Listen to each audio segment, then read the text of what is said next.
Hi, this is Charlotte from The Lane. This is John Yelland of Judicator. This is Nora from Battle Beast. Hey guys, this is Thomas from Camelot. This is Adrian Cowan from Seven Spires, and you are listening to The Great Metal Debate.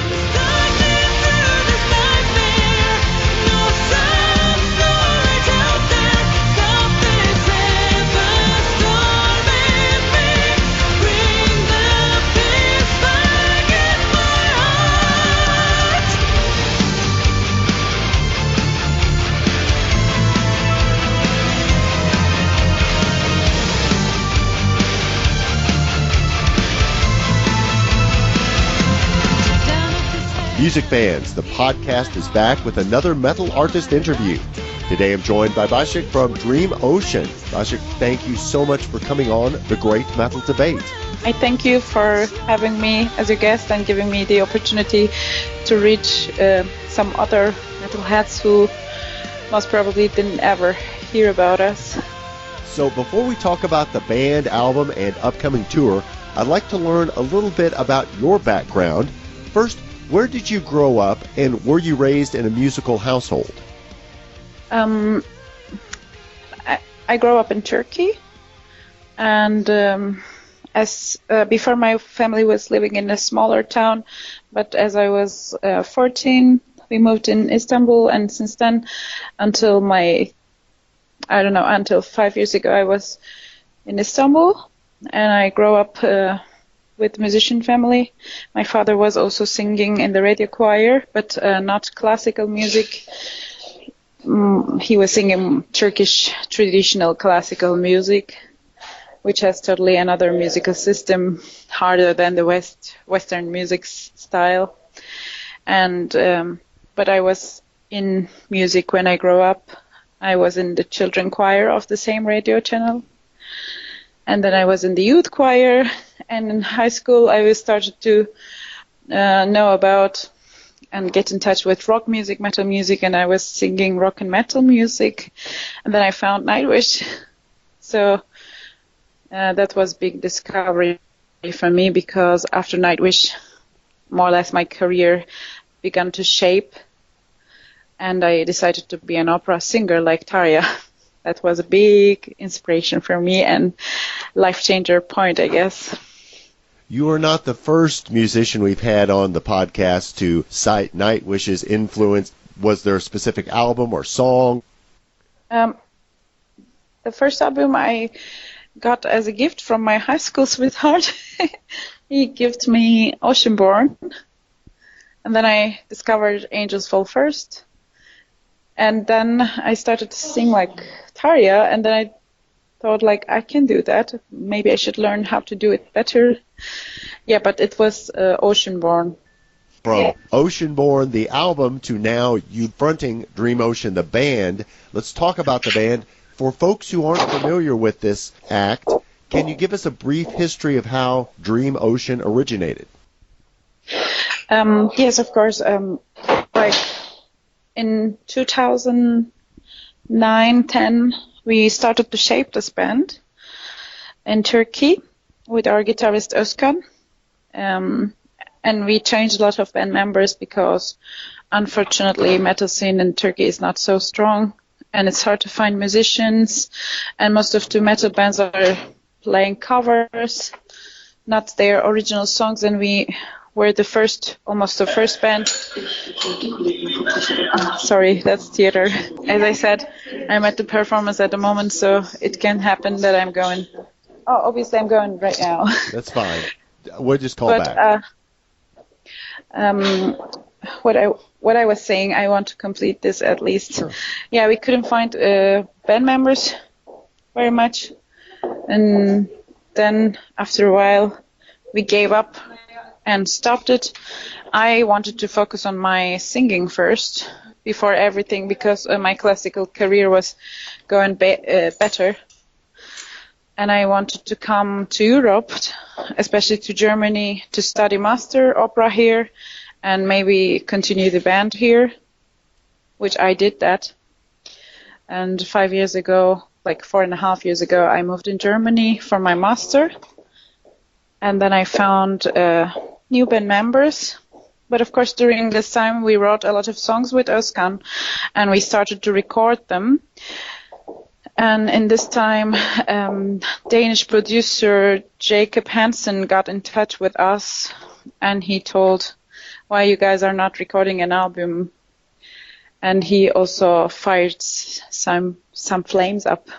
And yes, exactly. And then we had an opportunity in Turkey to play with Children of Bodom and Epica as support band. And there we got really great response from audience, also online from outside. And then we thought maybe we should go back to business. And after 5 years break, or even more maybe, we decided to record the album. And actually we recorded this album in 2016. But in this time, as I said, I was moving to Germany, so releasing it also delayed a bit. And we could finally release it in 2018. That's a great segue. Let's dive right in to talk about your debut full-length album, Lost Love Symphony, released in 2018. First, with a little time passed, are you pleased with that album as an artist? Yes, I'm very much pleased. And Lost Love Symphony is like our first album, and it's really most of the songs from our beginning of our music career with Dream Ocean. And it's really pure and innocent. We didn't think too much technicality in there. It was really from heart, very raw. And we just had no concern about how to go to market and how to sell this music and how to create something to sell and gain with, you know what I mean. I hope the second one can be as good as Lost Love Symphony or even better. And it's just so little shape, so I cannot tell. But the songs are much more aggressive in the new album. Like, yeah, I'm totally pleased because we worked with really experienced hands. Our mixing engineer and producer, Aram Baykurt, already is very much experienced with metal recordings. He made great projects also in Turkey. And then our mastering was done by Jacob Hansen, and keyboards. And back then we didn't have a keyboarder, so we got help from Ruben Viga from Revamp, and our orchestrations were done by Just Van den Broek.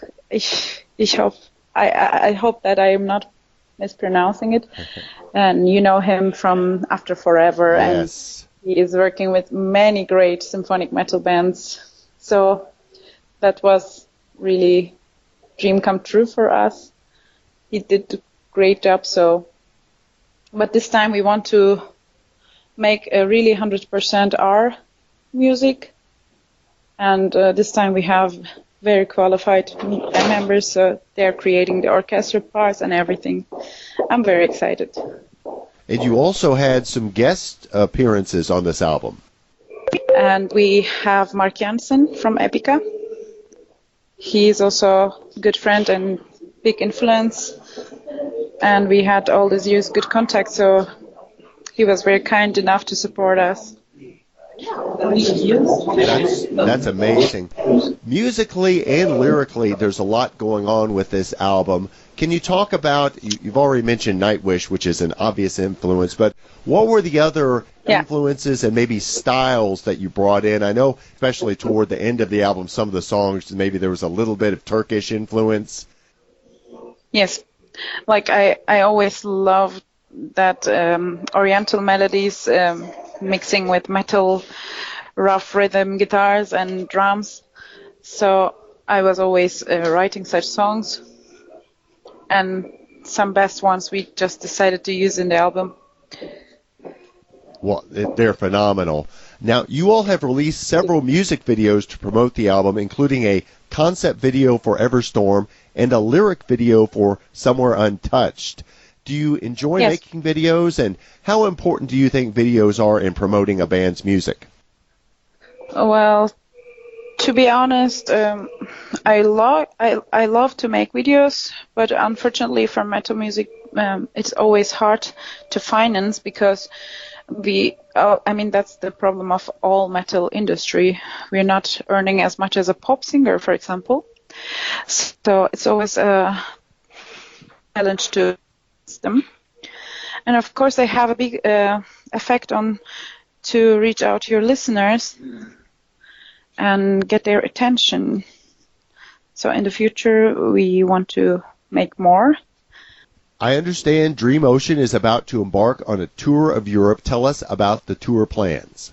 So the thing is, yes, we planned this tour on February because we just realized that some of our fans from France, Belgium, and they still didn't hear Love Symphony, and we would like to go on a tour before we record a new album. Yeah. And there was a good chance for us, a good time. So we said, why not? And we are very excited that the first concert is a part of our tour, but also belong to Femme, a cold winter night.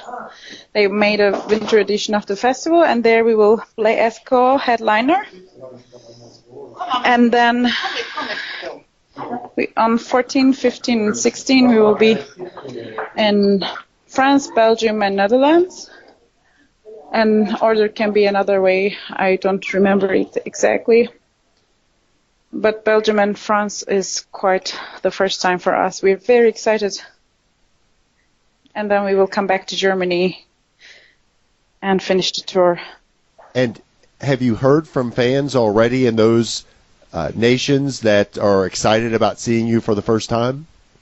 Yes, some of them already wrote us that they will be there. But I think most of them are in contact with our tour producer company. Yeah. From the last time you went out, are you planning on maybe playing some new songs that you haven't ever performed live? Yes, we will perform some new songs from the new album. That's also very exciting for us. And right after the tour, we will already release a video. So if somebody will be in the concert, I'm sure they will recognize the song as soon as we release.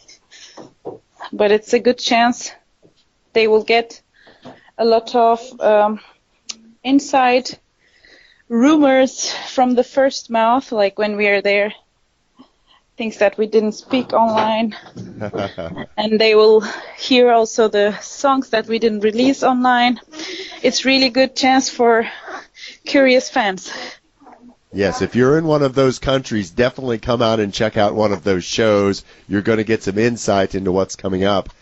Actually, I want to go back to influences, and as you are, I'm a huge fan of symphonic metal, bands like Nightwish, and it all goes back to after Forever. But in the U.S. at least, there are a lot of metal fans who don't even know about that style.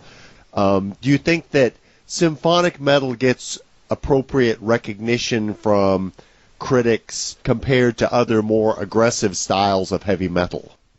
I don't know if it's the right thing to say, but my own personal impression is a lot of people are saying like symphonic metal is dying, and now this more modern and pop influenced, and even with pop influenced modern melodic metal with brutal vocal singers are now much more popular than the symphonic metal as we know in its traditional way since Therion, Nightwish, Epica, and so on. But I think it shouldn't be really, it doesn't have to be like that, because still this is a very beautiful kind of music. It's such a great crossover, and I'm sure it will still find the right listeners.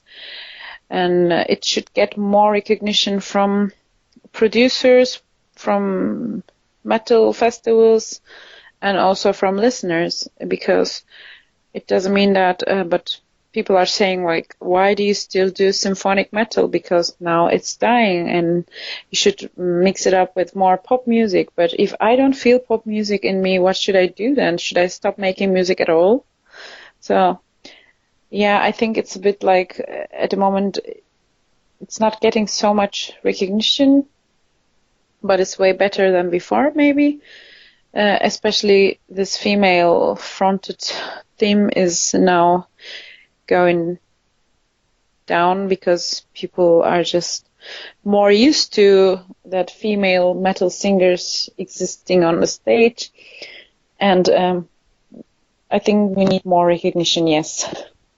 I agree. I think it is natural. Anytime a style comes out, it'll become popular, and then there'll be a bit of a backlash. But I certainly think symphonic metal is here to stay, and I think that Dream Ocean is a great example of a new band who is continuing with that style. Starting to wrap up with you, and following the completion of this European tour, what's up next for the band, and in particular, when can fans expect a follow-up to Lost Love Symphony? It will be in 2020, but we didn't decide exact dates. I can only say it will be in the autumn. And finally, what is the best way for fans to purchase music and merchandise from Dream Ocean, including that debut album, Lost Love Symphony? The best way is to go to our website, which is www.dreamocean.net. Again, it is such an honor to get to speak with you. I appreciate you taking time, even away from your opera performance. Wishing you best of success on this upcoming European tour, and certainly we'll be looking forward to that follow-up album coming up this fall. Again, thank you so much for taking the time. Thank you very much. We will start to tell more about the upcoming album after the tour, and just keep watching us. Stay tuned for more. Thank you.